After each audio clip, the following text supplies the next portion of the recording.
भाइयों, कल ही आ रहा है खेसारी लाल का किसमिस सॉन्ग। जी हाँ भाइयों, खेसारी लाल का किसमिस सॉन्ग जो कुछ दिन पहले उसका ट्रीजर आया ही नहीं बल्कि पोस्टर रिलीज कर दिया गया है कॉपीराइट जानने के लिए।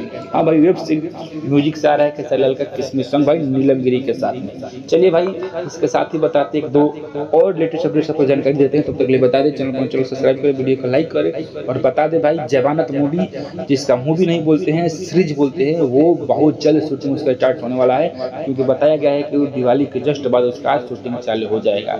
अब चलिए भाई, लेटेस्ट अपडेट कुछ चलते हैं आगे। एक बात बता दें आपसे कि भाई डिम्पल सिंह और पवन सिंह एक साथ फिर दिखाई देने वाला है। डिम्पल सिंह और पवन सिंह फिर एक साथ दिखाई देने वाले हैं। कब भाई? वही देवी सॉन्ग भाई, देवी सॉन्ग में जबरदस्त सॉन्ग देवी सॉन्ग आ रहा है पवन सिंह और डिम्पल सिंह की आवाज में। और उसी के साथ बता दें चांदनी सिंह और खेसारी लाल यादव, याद रखिए चांदनी सिंह और खेसारी लाल यादव के एक बेहतरीन सॉन्ग आने वाला है, जो कि किसी भी टाइम किसी भी हो सकता है, दिवाली के पहले भी आए, छठ पूजा के पहले या फिर नवरात्रि के पहले भी आ सकता है। शूटिंग वूटिंग रेडी है उसका, देखते हैं अन्नपूर्णा फिल्म को गाना होने वाला है, बहुत जल्द आने वाला है। और बता दे भाई, खेसारी लाल का भी शूटिंग चालू हो गया है, देवी सॉन्ग का और पवन सिंह का भी। यही था आज का लेटेस्ट। मिलते हैं नेक्स्ट के बाद, तब तक धन्यवाद और चलो सब्सक्राइब।